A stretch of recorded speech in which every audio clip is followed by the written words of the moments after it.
That's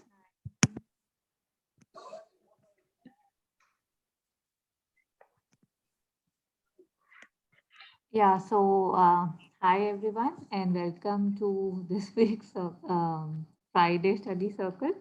And as usual, I request Chitra ji if she is comfortable, she can start with the sharing, and then we can take it from there. Actually, you said no, something about thoughts you will bring. You have Yeah, something? I Because, do, but should we do it in the end, like maybe the last 10 minutes or something before first we can take the sharings of everybody? okay, because I too selected the same topic today. I don't Okay, know. perfect. Yeah. Yeah, this is from Words of Long Ago by Mother. Okay. On thought, talk given. This is during, I think, 1913. From 1893 to 1913. Those meetings with people actually on thought given to a women's association. Since we want to learn to think better in order to live better, the same topic. Yeah, same talk. I'll just put it on the screen and you can start with the sharing. Yeah. That's beautiful. It was really nice and I'm glad it's the same one. So that's great. This is it, right? 1915. You can see the screen? Yeah, same thing, yes. Yeah. This is very beautiful. Since you told that, just I want to read about it. Okay, let us Yeah. start reading. Just yeah. Okay, I will read something and everybody can continue. No, I will read something. Yeah.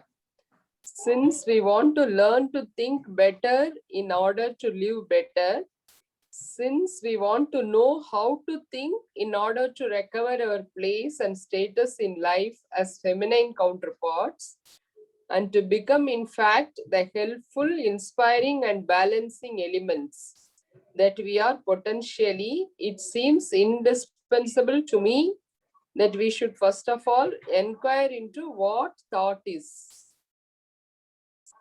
Shall I continue, or Josna ji, you want to read further? Read, Chitradi. You read. Yeah, okay.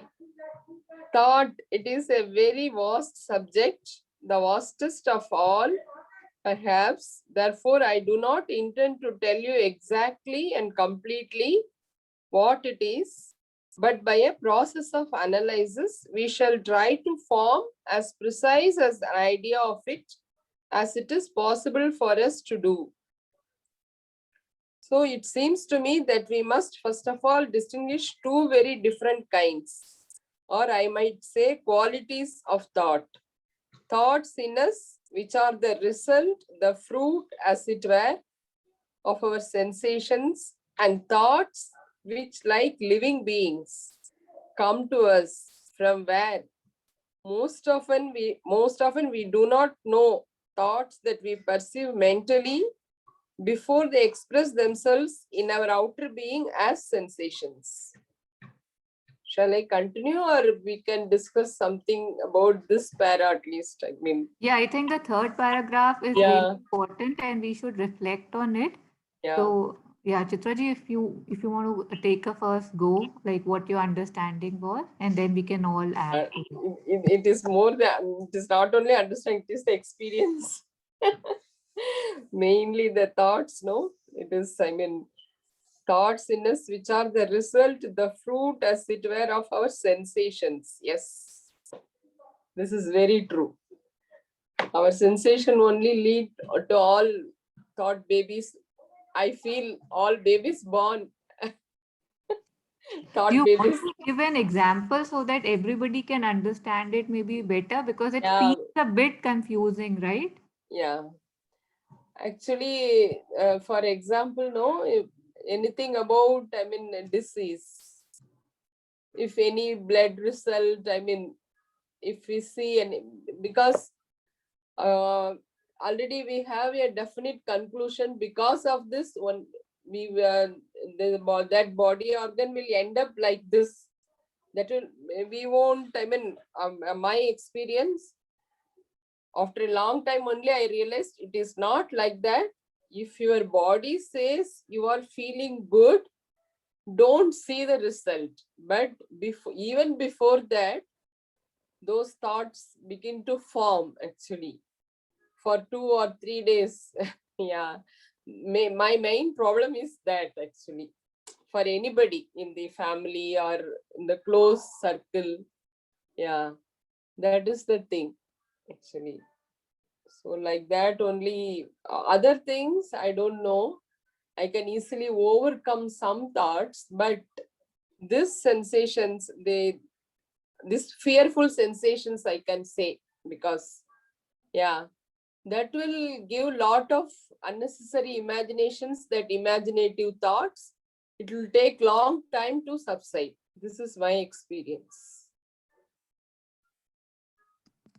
Yeah, so basically, what you shared, I think the disease example was really good because I don't think there's anybody here at least who would have not experienced it, right? Like you think of something that, oh, it hasn't happened in a long time, and like next day you have the same issue, and it's just crazy how it Yeah, works. Like, you yeah, kind of, like mother says, that your fear acts yeah, like, a bridge that you yeah, just catch it again. And yeah, I feel for myself, it also, like, once I have gone through it again, it also tells me that the fear wasn't really needed. Like, okay, I was afraid that, or I was thankful that such a such thing hasn't happened in a long time, but it has happened again and I'm still all right. So maybe yeah, next time I'm stronger, and yeah, maybe that fear would not be there. yeah. But Jyotsna ji, would you like to distinguish between the two type of thoughts, the quality of thoughts that mother has mentioned here?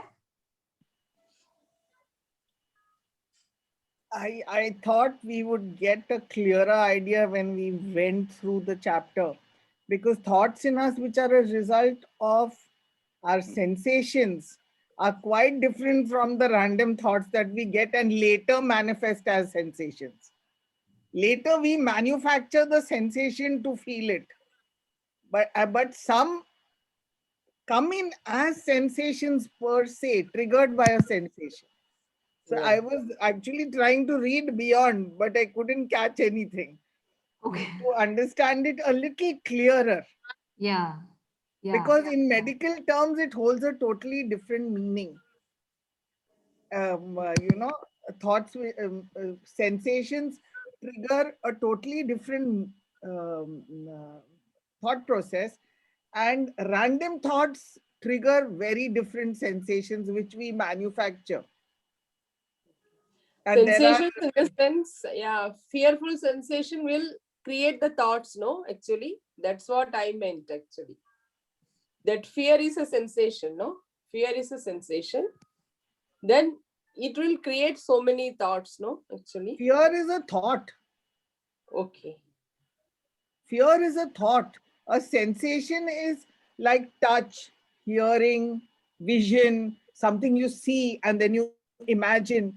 That is a sensation triggered by Okay. the uh, um, uh, um, senses. Okay. Whereas a random thought which comes need not be triggered by a sensation. Okay. It's a very debatable thing, but Yeah. Some. yeah, but I'm talking of with my medical background, we translate it this way, that something that, like you develop a fear. A fear is by the vision, or it is by a sound, or it is by taste. That, you see a snake, you get fear. You hear some dangerous sound, there is a fear which comes in you. So it is triggered by the sensation of vision, by the hearing sound, or by a Okay. taste. The sensory system triggers that thought.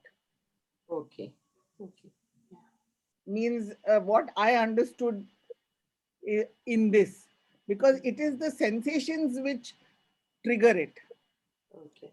On the other hand, when a random thought enters us with no trigger system from senses, and then it multiplies, and I'm going for tests after 1 week, and then suppose it is cancer, what will my CRP be, what will my CA121 be, what will this be, what will that be, and then we reach till the cancer and the surgery and everything.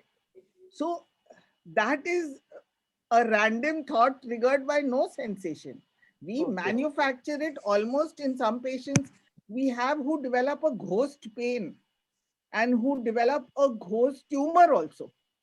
And they will come with a swollen abdomen and show you, and you literally really feel they have symptomatized everything till you realize that it is manufacturing. Okay. So Okay. this is the difference I felt in these two. Yeah. It's very, very different. Mm. Yet one can debate, but if you Yeah. really clearly look at it, um, one is triggered by sensation, one results in a sense. Okay. Yeah. Very nice. Yeah. Yeah, but yeah, it's like, just the fear, like if I talk about myself, it is of course a thought, but it also feels like a sensation because there's so much that comes along with it that it almost feels that it's fear that I'm feeling through a different, like what you were saying, but I think it could be both. And here they are both ending up being sensations, like here in point 1 and point 2. Yeah. I think next One is, para is yeah. telling, yeah, about Yeah, so senses. Yeah. before we move on, Captain Karak or Shweta or Yeah. Swapna, if you have anything to add, otherwise we'll move forward. I was just thinking, I don't know what, independently from these 2 points, I was just thinking that first one, does it talk about intuition or the gut feeling as, the thought? I don't know. I just got that feeling. Ki one is like, the gut feeling intuition wala, which is there as a result. And the second one is what we perceive. I don't know. Vaguely, I was just thinking on those lines. Yeah, I think maybe we should proceed and let's see Yeah. what is ahead. Yeah. So Chitraji, you want to read further? Yeah. I will read. Yeah. If you have observed yourselves even a little, you must have noticed that the contact with what is not yourselves is established, first of all, through the medium of your senses. Correct. Sight, hearing, touch, smell, etc. The impact felt in this way, whether slight or violent, pleasant or unpleasant, arouses a feeling in you, like or dislike, attraction or repulsion, which very quickly turns into an idea, an opinion you form about the object, whatever it may be, that does determine the context. I think, yeah, Josna ji, how she explained is coming, no, here? Yeah. Medium of your senses, sight, hearing, touch, smell, etc. The impact fell in this way, whether slight or violent, pleasant or unpleasant, arouses a feeling in you. Okay. Maybe that fear is coming through hearing. Hearing the opinions of others, no, actually, about anything. The fear arose through hearing, that is one of the senses. So then that fear creates all thoughts, according to me, actually. Yeah, everybody can share. Yeah. I think the next example makes this more clear because this is a bit more difficult to Yeah. understand, but Yeah. rain example will make it clear. Yeah. An example, you go out and as you step out of your house, you see that it is raining, and at the same time, you feel the damp cold seizing you. The sensation is unpleasant.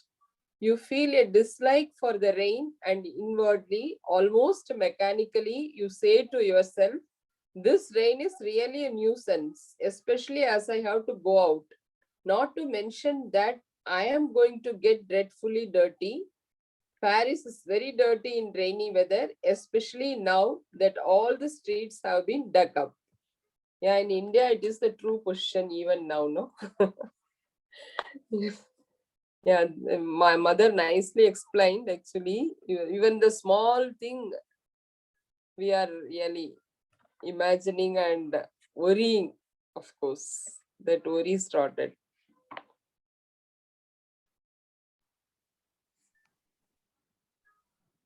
So, this example I could really very beautifully relate to, because somehow, sadly, this is how I feel I live my life, right? Like everything needs to be in a box. I need to have an opinion about everything.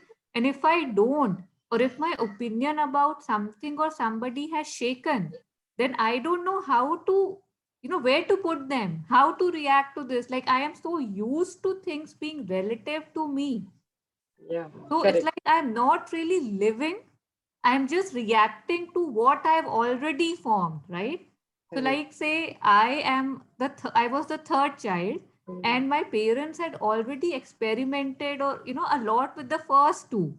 So, if I would say I want to keep birds, they would say, "Oh, birds, they are so dirty." Okay, I want to keep a dog. Oh, dog, he's just like too much. It's like all the experiences were just told to me that this would be the result of this, this would be the Correct. result of this, and I carried that with me. Like I Yeah. said, okay, fine, then I don't need to experience that, right? In some Correct. ways that's good as well. Okay, you don't have to go through everything yourself, but it has a lot of, but then I didn't experience so much, I felt. But yeah, so it was really interesting how we always have these images, and then as soon as the trigger goes, I don't give it a chance, and I just say this, oh, I know this, this is the answer, it's like so mechanical.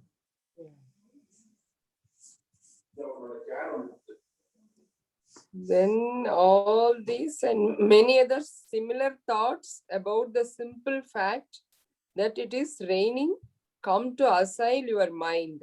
And if nothing else, outwardly or inwardly, comes to attract your attention for a long while, almost without your noticing it, your brain may produce minute, trivial thoughts about this small, insignificant sensation. Yeah, very clearly she explained. Yeah.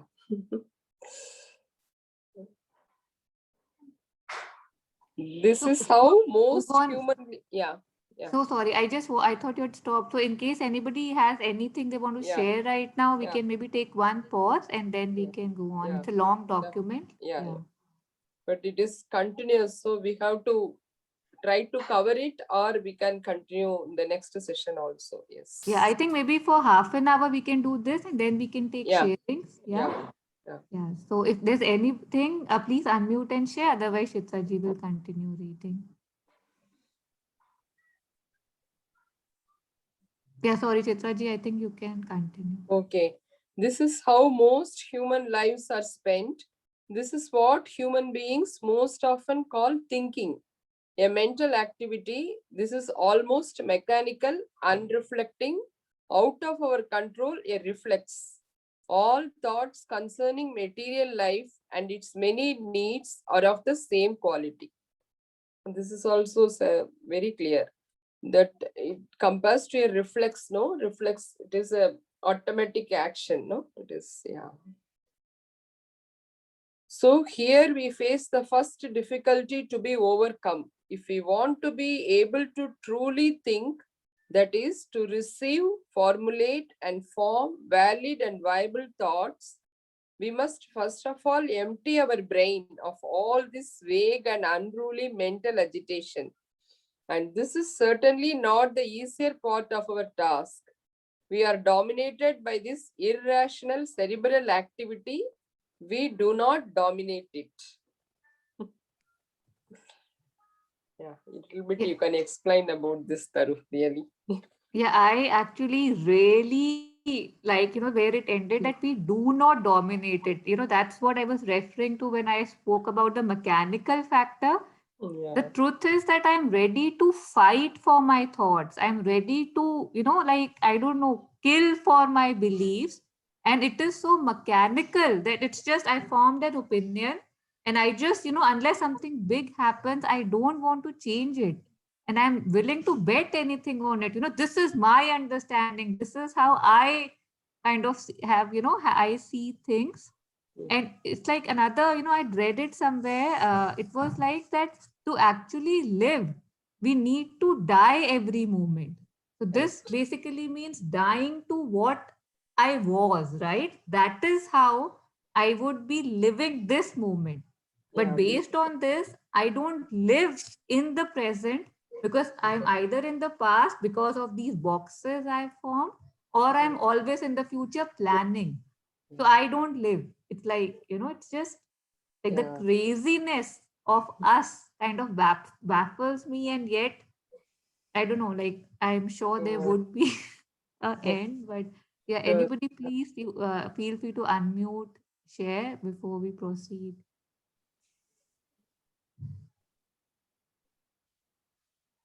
And I think even J. Krishnamurti has said a lot on the same lines, right? That we don't even think everything about us is so mechanical, full of because of the conditionings. Mm, yeah. And yet, if we tell this to somebody, they'll be like, come on, like I am the master of me types. And yeah, the irony is also not lost. Yeah, true. I think questioning your thoughts is very important, and if you read Krishnamurti, you do understand, like how he every word, every sentence of his, just tells you about this freedom from the known. Especially this book, Freedom from the Known. uh, I think I have read it 2 times. I have listened to the audiobook many times, and yet every time something more clears, like it is so true that like you said, we have to die to each thought, each moment, and that's the only way, we can understand. Yeah, true. Thanks.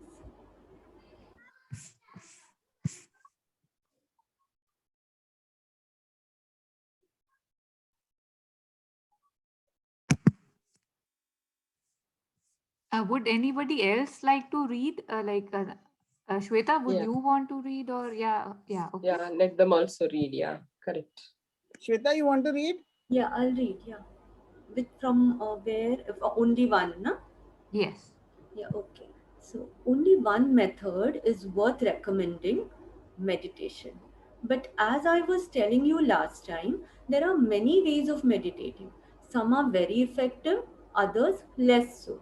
Each one should find his own by successive trial and error. However, one thing can be recommended to everyone: reflection, that is to say, concentration, self observation in solitude and silence, a close and strict analysis of the multitude of insignificant little thoughts which constantly assail us. That is so true. It's really true. Should I continue? Or you want Yeah, to- Shweta, do you want to just read it once again? Because there was a lot that was said here. Yeah, yeah, sure, sure. However, yeah, if you can start from there. However, or should I read it again, or should I go, however, Yeah, say? just read from however Okay, this. yeah. However, one thing can be recommended to everyone: reflection, that is to say, concentration, self observation in solitude and silence, a close and strict analysis of the multitude of insignificant little thoughts which constantly assail us. Actually, what is exactly reflection? We have to analyze why the thoughts are coming like that, or what is it actually? I can't understand that. Reflection.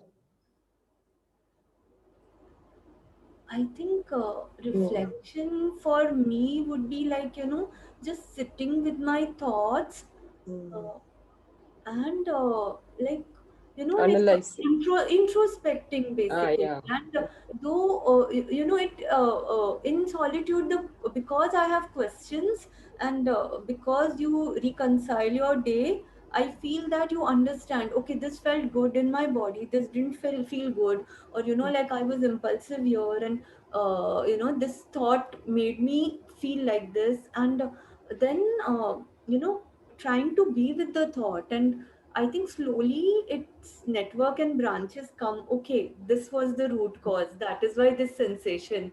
So that is how I think reflection works for me. Yeah. Okay.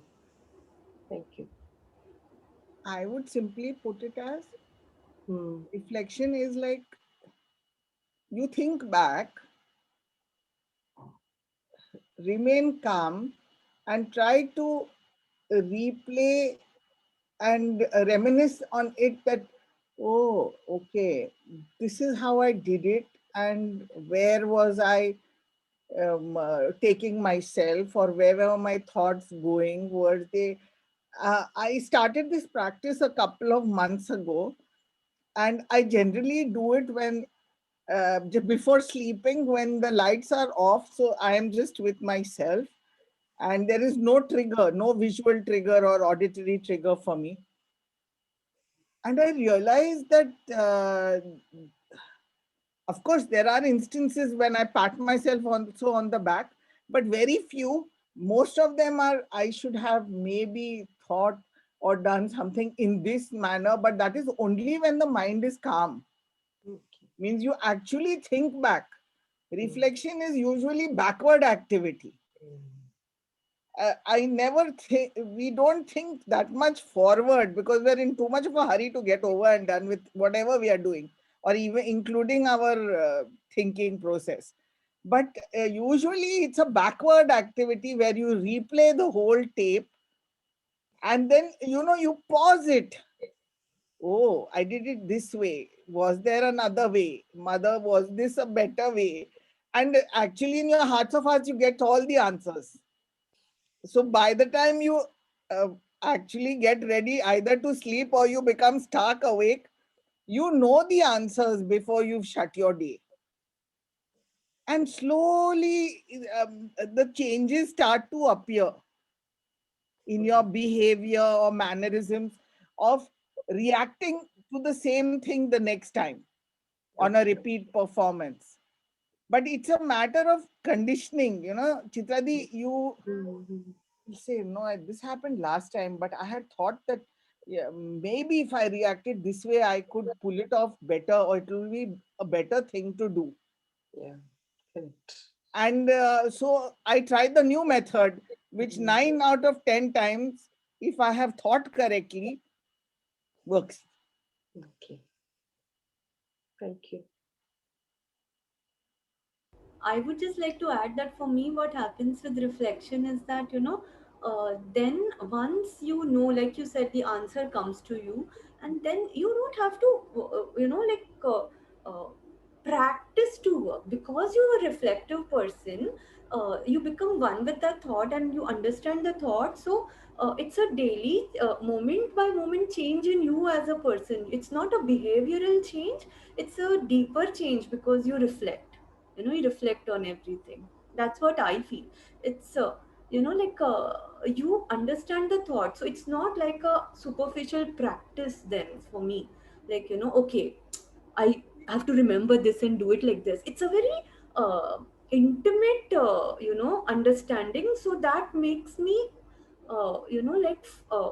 naturally uh, function better. It's not like I have to think and then do. That's how it's worked for me.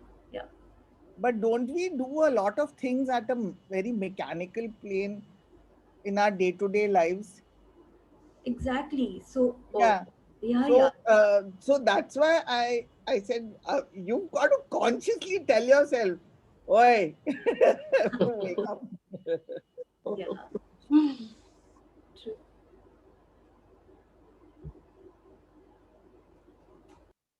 So what I felt when I went through these lines was that, the first thing is that I don't realize how mechanical I am. So, I think reflection or the pauses in life in which I wonder what's happening or what I did or am doing makes me different from a machine, and makes me a soul with consciousness. So, these insignificant little thoughts, first of all, if somebody says that, your thoughts are insignificant, the other person will take offense until they actually sit with themselves, or not sit, or just observe what's happening real time. It's crazy how the small things I see myself, they are replayed. Okay, the mechanic has to come, I have to tell him this. Okay, the mechanic has to come, I have to tell him this. It's like And then I tell myself, my God, I'll know what to tell the mechanic when it comes. I can stop thinking about it, right? Like it doesn't have any value bearing on anything. And yet I keep on thinking the things in the same loop. I think it was Khalil Gibran who said, like if we were to kind of confess our sins, we'll be surprised at the lack of originality. That will be so similar. Like all our thoughts, like it's as if that if it's empty, the mind, I might actually think something which will take me somewhere. So somewhere I feel it's like a trap of Maya that don't go there, just come here, come here, come here. Think these minute, insignificant, exactly unnecessary things which don't take me anywhere, they just make me go in a loop. So when mother is saying reflect, as in at least become aware, first of all, that this is what I'm doing. And when you start reflecting, they start standing out. They start poking that why am I doing this again? Why am I there again? And we are so used to thinking that either there is some crisis and I'm thinking about that. And when there is no crisis, there are 4 or 5 chronic thoughts that I feel that I have, that the mind keeps going to that until I pull it back. It's like, it's very frustrating if you allow it to be, or if you can just, like she's saying, solitude and silence, you are more loving and kind to yourself, and you're like, okay, let go, let go. Otherwise, the trap is quite heavy. It's like the conditioning and the tendencies, the vrittis, like they say, they totally want to just engulf you, that don't think of anything else, just remain here. And another thing I had actually once heard, there's a speaker called Acharya Prashant. I don't know if you had heard of him. So, he says that this reflection, like, of course, one thing is, how we are, that we'll take a vacation every 6 months or in a year, and then we'll take 10 days to realize that, the life that I have lived is wrong, or my whole year was wrong. So he was saying, then you can't do anything about it, right?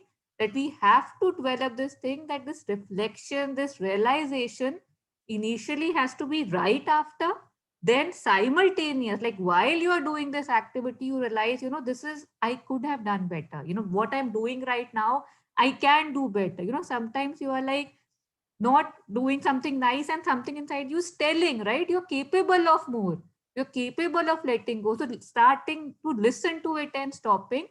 And then he said slowly it happens that before you're about to act, that power tells you in you that, stop, it's not needed. And we have all mostly experienced this at some times or the other, that if we stop, it really kind of stops another cyclone from coming within families and stuff, like just talking about arguments right now. So I found that very interesting, that what we are capable of in that regard. So it's 7:33. In case there's more reflection, I don't know, by Sapna, Dr. Captain Karak, we can do that, and then we'll start with the individual sharings and continue from here from next week, I think, if that's all right with everybody.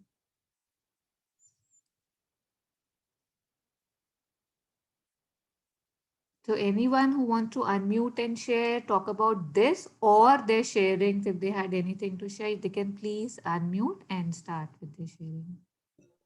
uh, while concentrating on the words, like concentration, self-observation in solitude and silence.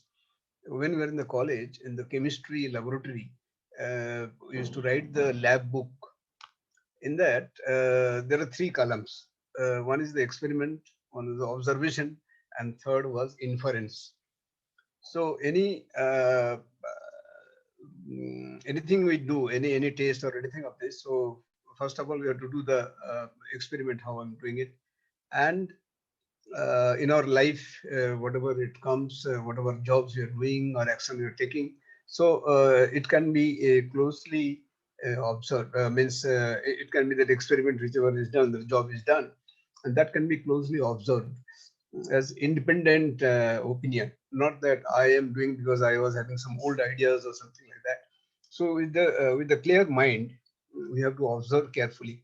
That is the self observation, and then we have to draw a conclusion, that is inference. The inference is very important, actually, what action we are going to take. So, like in the childhood onwards, somebody said that you have to have a practice of writing diary, personal diary of events. So since morning up to the say maybe before going to bed, we are writing the diary. So what are the good things you have done and what are the bad things you have done? If in yourself, so in solitude or in silence, we have a close look and analyze each and every small aspects of it, what we have done. Some of my action must have annoyed somebody, or this or something, somebody has given a shabashi to me or something. So all this are to be analyzed in the mind, and then accordingly the correction is to be put through. So that is the self-awareness comes, and daily I have seen that so it was so nice that there are so many things which I can solve myself. I could solve myself without going seeking any help from anybody. So that is the self-observation. This is actually same, the reflection, concentration, self-observation in solitude and silence, and close and strict analysis is to be done. And then it is to be implemented. There is an inference. Want to avoid that, then how to move forward in my life, what I have decided the uh, particular path. So even in Bhagavad Gita also they say that like you fix your aim first, what you want to achieve in your life, and then you see what are the resources you have at your disposal and use them appropriately to reach to the goal. So so there is no coming back. There is no reverting back. So that was these thoughts are coming during this time. They say that about from 50 to 70,000 of thought process in 24 hours process on mind. So there's a heavy traffic actually continuously it is running. So these are the thoughts which are going to my mind while going to self-observation in solitude and silence. Thank you. Yeah, thank you, Captain, so much. I really liked how you could put it in, in scientific language as well, how we have to do it. And one thing that stood out to me was that unless there is the inference or the reflection, whatever you want to call it, we will keep repeating the same experiments again and again, right? Because we are not learning. We do experiments, we see observations. First of all, that pause is needed for observation, because usually we just keep doing experiments or maybe just living what we have been told, not even experimenting. But we need to experiment, we need to observe what that experiment or that thing is giving us. And then unless we reflect or in we take the inference, we keep going in that loop and loop and loop. And like Kabir says, the whole life is wasted. And then we are like, oh, what did I do, where did things go. So it's really interesting how important it is. And yet it's not as common as it seems. So logical, right, that we should be doing that, we should be teaching kids that all the time, and yet we don't. Yes, Shweta, please. I just wanted to add that reflection helps, and I think as a practice, pause bhi ho pata. But I think there are few tendencies. Like if I can talk about myself, it's not that I'm not aware. It's not that I don't pause, but yet those tendencies are so strong that being aware, I know, and yet I fall in for that, and then I feel bad. But it's not that I'm not aware that I'm doing this. So that is also one thing that I understand about myself.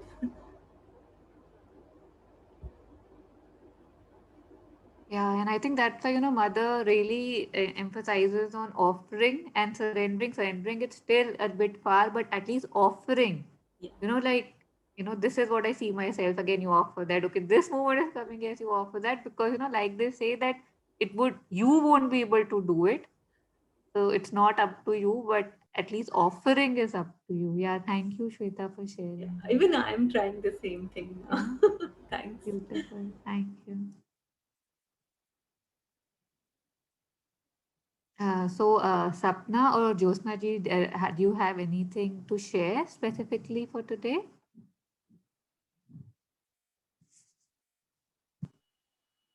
I had two topics. You choose which one to talk on. One which was very interesting read and which fascinated me was on renunciation that mother speaks. And the other one is endurance, the vital's hunger for praise and signs of the converted vital. Both very interesting. And so I said, I will put the ball in your court and tell you which one to do. Ask you which one to read. Endurance sounds well. Okay.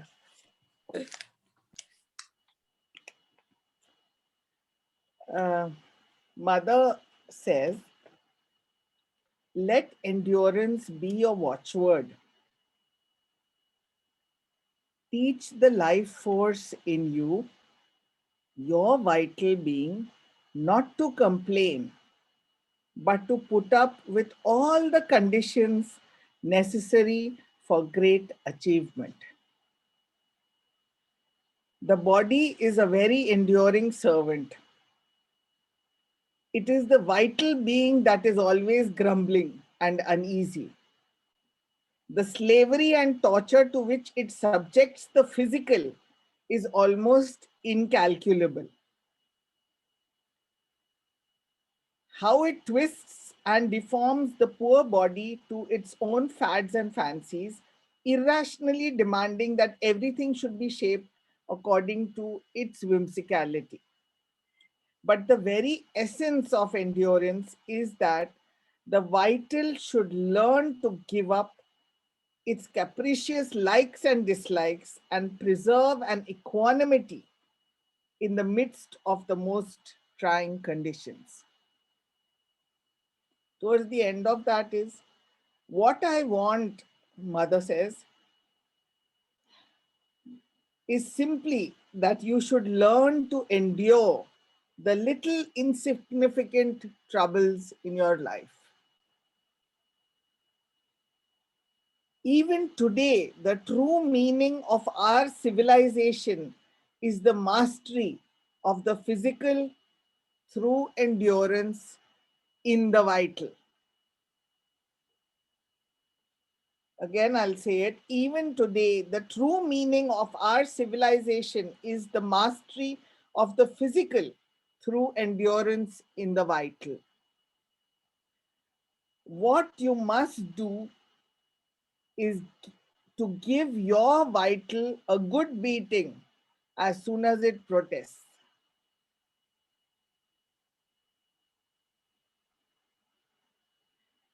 For when the physical is concerned, there is reason to be considerate and to take precautions.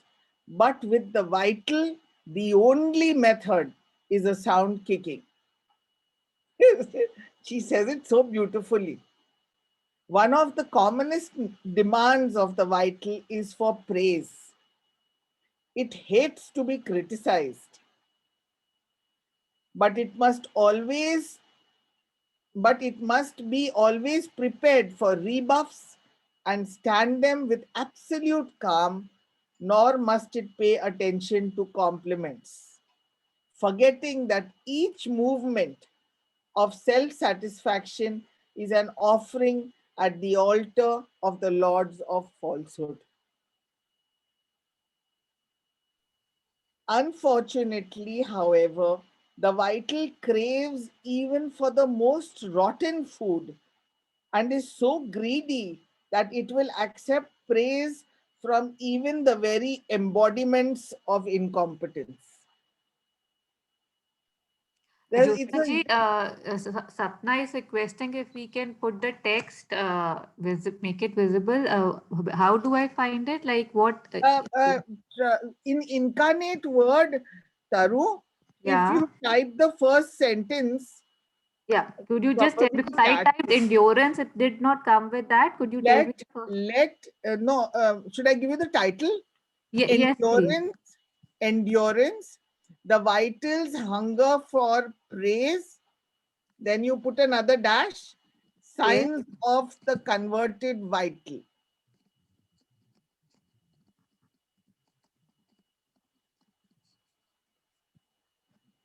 Usually Monica types the first sentence and then it comes. Okay, yeah. So let's see. I'll just share screen. You tell me if this is it. 1 second. Screen share. Incarnate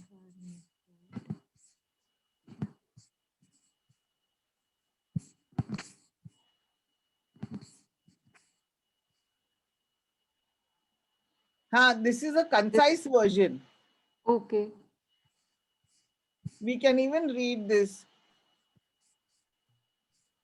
I mean, I had read through 1.5 page, and then it says that kick your vital. That comes. Yeah. So maybe from you can just read this part again so that we can all see it, and then you can share it on the group if you wish. Because, or do you want me to correct what I put? See, I put endurance, the vitals, hunger for praise. Right. This is what you wanted me to put. Yes. Yeah. Okay. This is how it is titled. It's like this. Okay. So you want to read this one from here, Jyotsna ji? Yeah, it's better, no? Because Yeah. then it will share with everybody, na? Yeah. But Please. Tanu, the only you notice when it first comes up on Incarnate Word at the bottom, it says read in the book, and then you'll go to where Jyotsna ji is, the more detailed. Do you see in blue? Just under, Purchase book. Yeah. Okay. Yeah, I've done that. now you'll get where she is. If you want to look at the whole thing, up to you. Okay. So, okay. So should we start from here again then? No. Let endurance be your watchword. Okay. Yes, that's the one.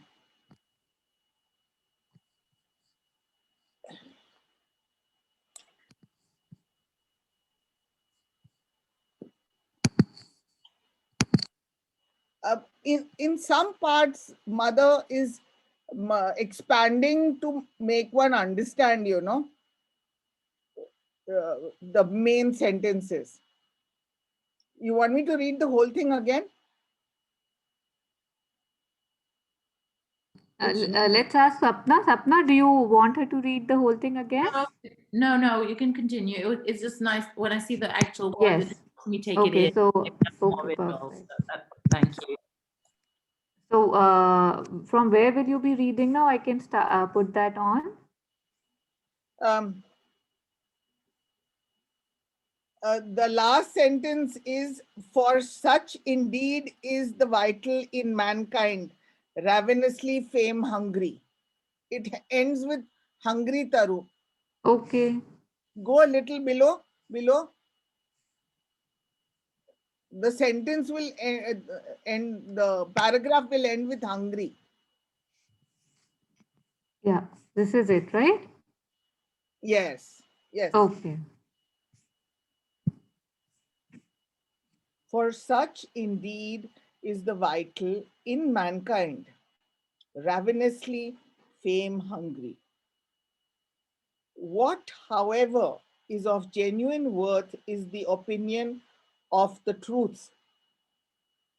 When there is somebody who is in contact with the divine truth and can express it, then the opinions given out are no mere compliments or criticisms, but what the divine thinks of you, the value it sets on your qualities, its unerring stamp on your efforts. It must be your desire to hold nothing in esteem except the word of the truth. And in order thus to raise your standard, you must keep Agni, the soul's flame of transformation, burning in you. It is noteworthy, however, when Agni flares up, you immediately develop a loathing for the cheap praise which formerly used to gratify you so much, and understand clearly that your love of praise was a low movement of the untransformed nature. Agni makes you see what a vast vista of possible improvement stretches in front of you by filling you with a keen sense of your present insufficiency. The encomium lavished on you by others so disgusts you that you feel almost bitter towards those whom you would have considered your friends, whereas all criticism comes as a welcome fuel to your humble aspiration towards the truth. No longer do you feel depressed or slighted by the hostility of others, for at least you are able to ignore it with the greatest ease. At the most, you appreciate it as one more testimony to your present unregenerate state, inciting you to surpass yourself by surrendering to the divine. Actually, I went for this topic because I am going through something similar, and I had read it a long time ago, and I never understood it till yesterday in the evening when someone complimented me, and I found it very disgusting. And I say, this is all hollow. This is all stupid praise. Has no meaning. And I realized this had been coming into me since the past 1 week, till one of my teachers, an artist, she genuinely gave me critical, the whole thing, she gave a critique. And then a true soul, she praised me a wee bit. But I realized the genuineness of the whole thing, and I knew that they were coming from some truth. And then I suddenly realized the difference, and I said, let me see what Mother has to say. And I searched and searched, and I found this. Because when I make a painting, I put it up for critique. And I realized that I have stopped sending it to my friends who used to, say, wow, this is great, this is excellent, this is stunning. Doesn't make sense. Till I realized the difference. So I wanted to know what Mother said. And so today I've spent my time reading this. In our day-to-day lives, it applies. So I thought I will just bring it up. Jyotsna ji, would you like to share the summary of what we have just read? Like you said, you just realized it yesterday. You shared the beautiful example. What exactly is Mother saying according to you here in what you have just read? In your words. You're on mute. As normal human beings, we generally, I think all of us at most of the stages in our life, we want praise. We always want praise, and we want to be told that, this is very nice about you, and this is very nice, and you did this well and all. But objectively, is it coming from the truth? Is it coming from the right source? Is what I have understood that Mother is saying.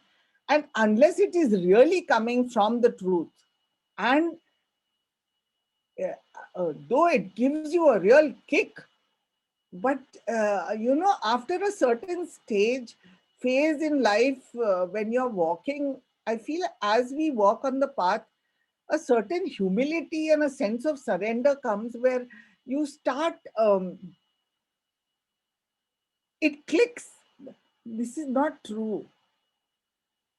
And Mother also says that you should be very, very alert to it. It's only then that we'll realize.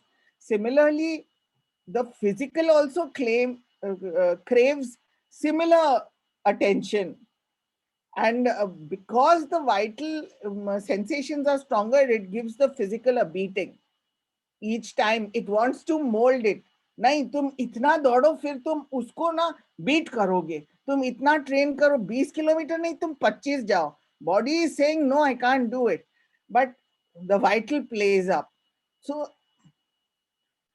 of late I have started to question myself after I had read Mother. Mother says you tone down the vital. Each time it jumps up, you tone the vital down and tell it to, sort of shut up. And though it pains a little, you don't get pleasures very easily, but then the sensation and the pleasures which we get after realizing this is really fulfilling. So I think mother is trying to say that you convert your vital into a sleeping giant and go towards the truth and the divine, even if those instances are very, very minute as compared to how many jumps and ups the vital would have given. This is what I feel.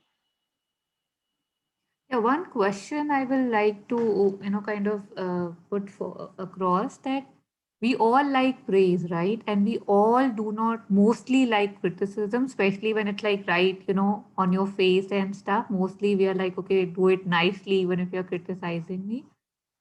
And a lot of times I feel when I'm talking to people, validation, like validation of what I'm doing is a major source of a lot of issues and, pain and stuff. What in me really, wants the praise? Like at times when I know that the person in front of me is about to praise me, I feel a sense of, kind of, oh wow, here it comes, kind of a thing, like even before it's there. And it's surprising, right? Like what in us really craves for that praise and why? Like, why is my validation outside and not within me? And lot of times, even when there are people who I don't even really look up to, I mean, for example, like, their praise should not matter to me.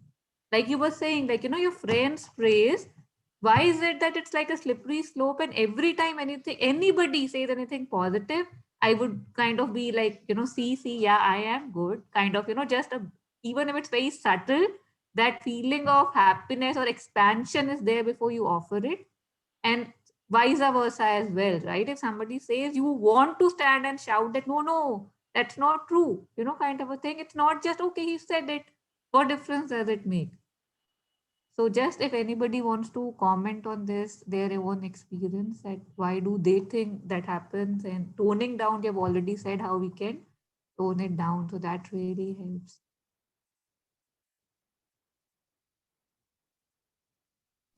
I feel sometimes appreciating others from our part is a very good quality, no, actually.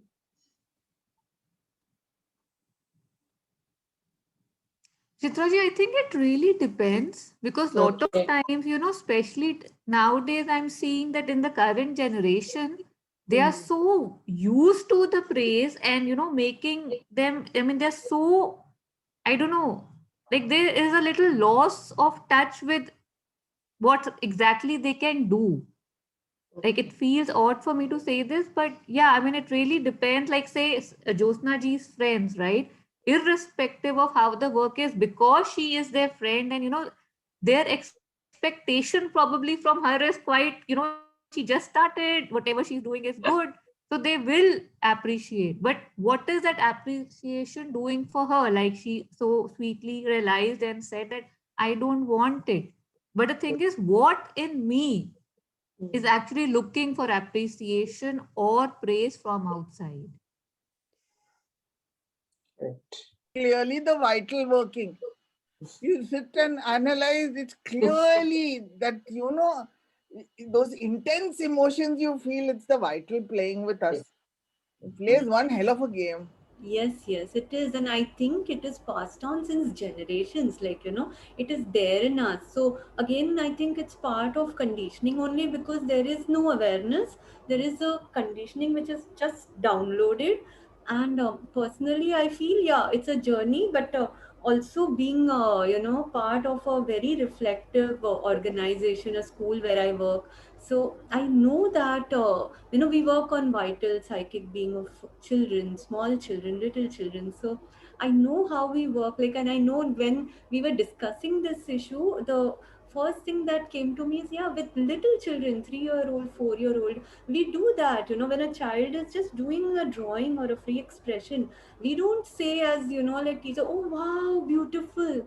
We are trained not to go that way, and, we are trained to like, just, actually see and say like, oh, this color, like actually point out at the things and how, okay, what do you mean by this, and how can you, can you do it like that, how, what would happen, so giving questions and making it, so the child is always used to like, okay, good, very good, good, beautiful. These are the vocabulary, I think, vocabularies we give unknowingly.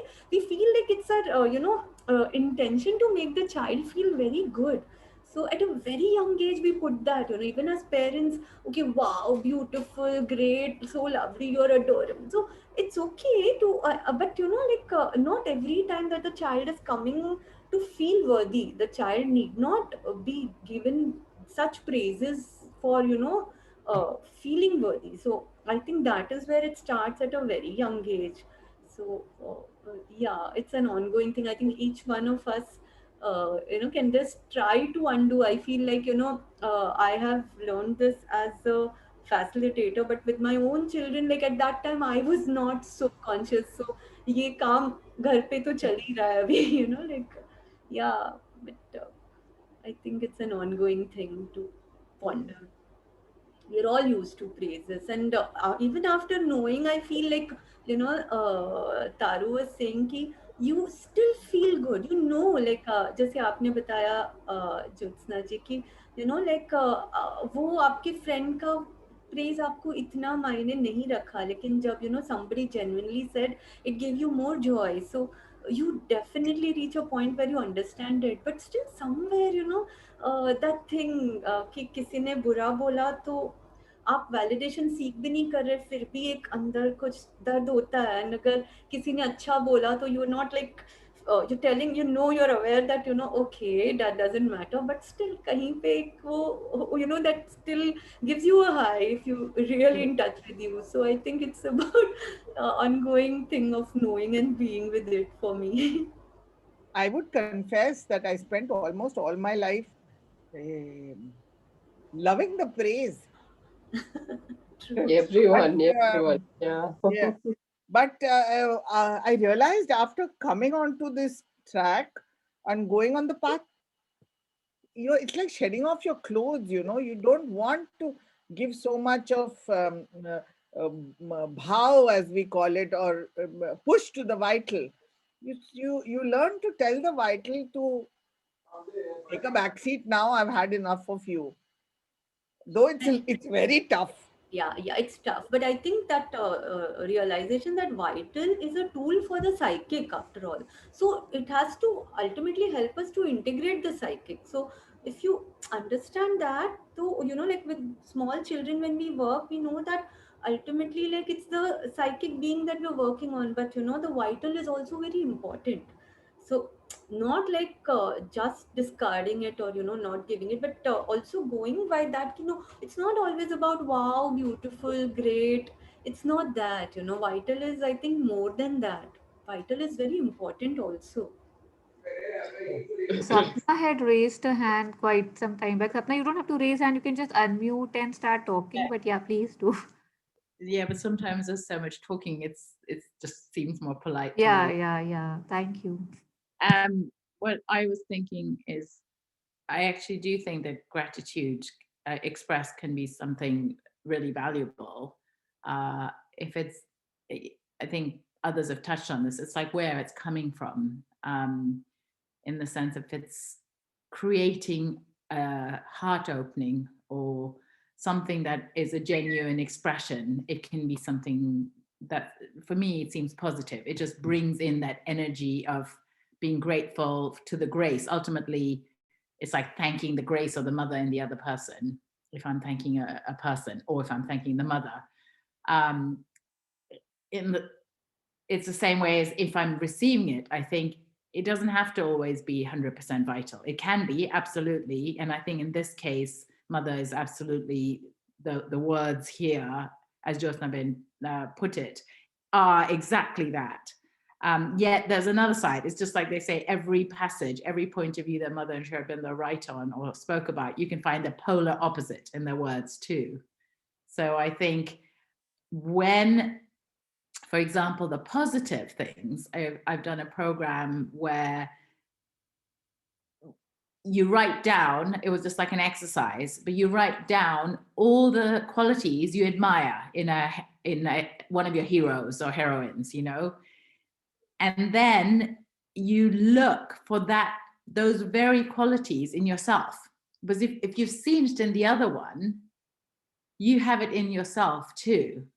So it's done from a very reflective place and from going deep in oneself, so that it's like the same if someone gives a compliment. It's like, can it be received without the vital or the ego jumping on board, but taken in from, if this is a gift, what they're saying is a gift from the mother, you know, for all of us that speak this language, you know, this quality that they're naming in me or what they're appreciating in me, then it's done from a different place than if the same thing is received from oh, I'm so good, I'm so wonderful, and then it's like a vital place, you know. But if it's done from okay, can I just really take it in? Because the vital does the opposite, I think, as well, which someone say names a positive quality about me or an appreciation or a strength, the vital can go, oh, that's not true. You know, that I'm not really that, or no, don't say that about me. And it doesn't even allow it to sink into a place which is maybe touching on the psychic or just somewhere where it can strengthen too. You know, so I was just contemplating that, of in the same way that Mother says in this passage about if you hear a criticism, it seems always this inverse. The ego vital can do the same with a criticism. It can fall to the ground in depression and feel terrible about itself. And with the ego and vital can, with a compliment, go very, very high. Or you flip it, and it's like with a criticism, Mother's saying here, don't let it pull you down. Stay in equanimity and you know, change whatever needs to be changed that you see is true in the criticism. And I think it can be the same with a compliment, if it's done just from that point of view of, oh, you know, it's a quality, a strength, it's something that's a positive expression of grace. So that's where my mind was going. Yeah, thank you for sharing, Sapna. And yeah, if there's any last, you know, comments or anything, we can take them. It's already 8:08. One thing that was, you know, that came to me when Sapna was sharing was, you know, that Rumi quote that half your life is spent in, I don't know, charming others. The other half is spent in facing anxiety caused by others, like, you know, and Half your just life leave is, this play. Yeah. yeah, You have developing played the enough. ego and then getting rid of the ego. Yeah, so you know, just leave the play. You have played enough. Like it's just where all we go and stuff, and there's so many intricacies and like equanimity or that samta that they say feels so beautiful. But yeah, so is what Sapna is saying. It's all relative depending on from where you are receiving it and where you are offering it. Yeah, so if there's anything we can quickly share, otherwise we are done for this Friday. So I would like to know more about Friday session, because just as I saw that, you know, a few of us were reading. So I don't know how this session works. Actually, I'm joining for the first time. So. Okay, so Shweta, I'll connect with you. So basically, it's just like, you know, whatever we have read or resonated with, if we can get that for the sharing, we can come here to share, we can come here to just listen or reflect. So people just share what they could resonate with, or if they have questions on, you know, sometimes you read something and you feel that, yeah, I mean, maybe I need more clarity on this. So just like that. So these days we are mostly focusing on the words of Mother and Sri Aurobindo. But if there's anything from some other mystic or master as well, you're more than welcome to get. Okay, thank you. Thank you. If there's anything, you can just message me and Sure, we'll sure. take it from there. Okay, thank you so much, Josna ji, Chitra ji, Shweta, Thank Captain, you. Thank you very Sapna and much. Sarah. Beautiful Thank you. session Thank you. today. Yeah. Thanks, Taru. Thank you. Thank you. Bye. We've set your cap rolling. Yeah. Fridays generally leave you in a very introspective mood, you know, and you don't really settle down. In fact, the process begins with the Friday session and goes on till Tuesday. Oh, that's nice. And then Tuesday you have prayers and meditation. So again Yeah, it gets a kick and you come back to Friday. Yeah, that's so beautiful. it goes like Okay. that. Yeah. Almost Thank you all so much. days are like that only now. Yeah. From, I mean, last year it started for me actually.